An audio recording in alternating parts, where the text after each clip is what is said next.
What happens when childhood scars ignore you? Witness 6 individuals who boldly break the chains of silence on issues such as domestic violence, self-image, sexual identity, pornography, suicide, and generational bondage. These are the MSIB Monologuers.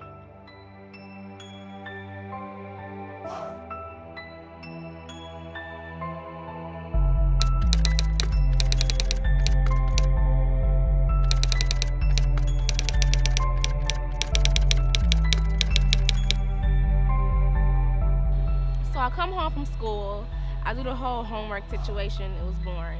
Then I go to the kitchen and I have the best biscuits I've ever had my whole lifetime. It was so good. So I got the biscuits and I sit in the living room and I turn on the TV and my favorite show of all time, the Bill Cosby Show, is on. So I'm sitting back chilling and then I hear this sound. It's not from the TV. In my head I'm like, you know what, they're at it again, I can ignore it. But the sound gets louder and louder and louder, and that's when I looked at the knife.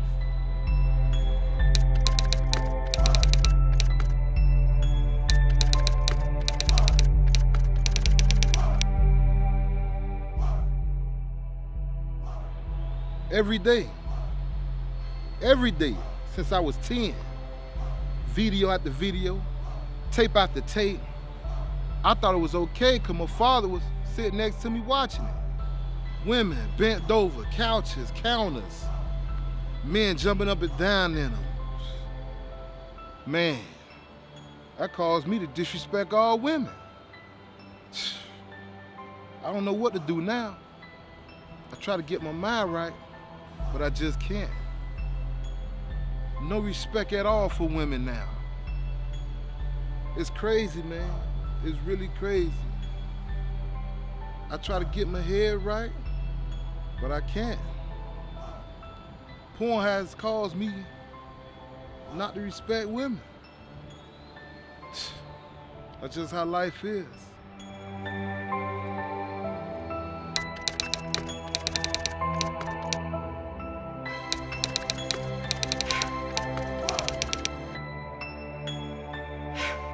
If I had to use one word to describe it, I think I would pick the word lonely.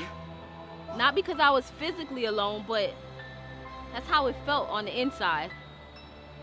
I grew up dealing with the repercussions of having teenage parents. My dad was 16.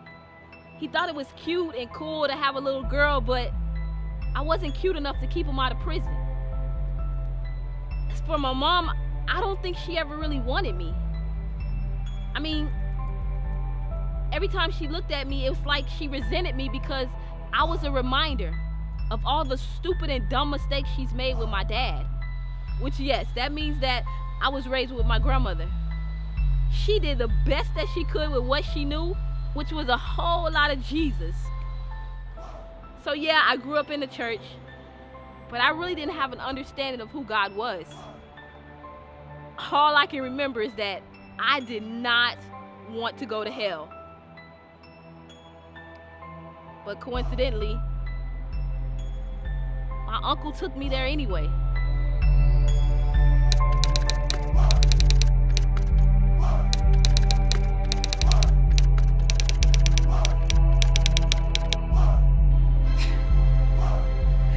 Finally, he pops the lid on Pandora's box. My mother, she had one of the most beautiful smiles in the world. I'm talking about a smile that you could see from across the room. People used to line up and tell her how beautiful her smile was, and then they would tell me that I looked just like her when I smiled. And that when I smiled, I reminded them of her. But what these people didn't know was just how plastic and painted on that smile was. My mother was no happy person. And by that smile, she was no honest person. My mother was a liar. A woman who lied constantly in the name of obsession. And I know what you're thinking. Whoa, obsession? She was a junkie. Addicted to a little thing the general public likes to refer to as a use. Don't ask me how. Don't ask me why she liked it. I doubt that somebody like you could ever understand the beauty and the pleasure of pain. Are we done? My feet are starting to hurt.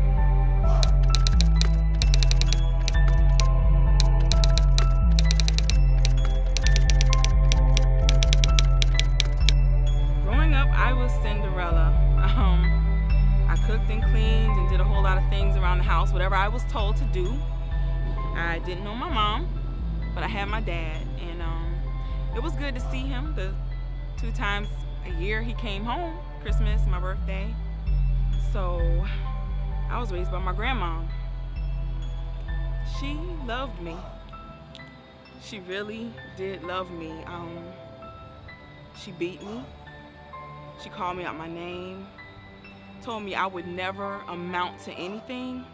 She even pulled a gun on me, like. So, you would think going to school that I would have friends and things would be all good, and man, who was I kidding?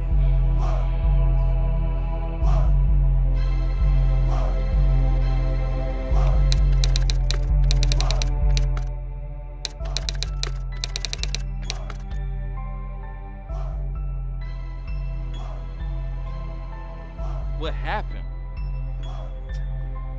You was better off asking me what didn't happen. Growing up where I'm from, you done seen everything. I'm talking about trash all over the place, bums on every alley, drugs, prostitutes. And don't let me start on the dope boys. See, where I'm from, you either get down or you lay down. You either a lion or a lamb. It's like survival of the fittest. So when I made it out, I made myself one promise, that I'd do whatever, and I mean whatever it took, not to have to come back. We all have a story that starts the day we exit our mother's womb. The My Soul is Bleeding monologuers are not your typical eargasm. Don't fix your mouth to judge while you are not willing to understand. Stay tuned for the full monologues coming soon.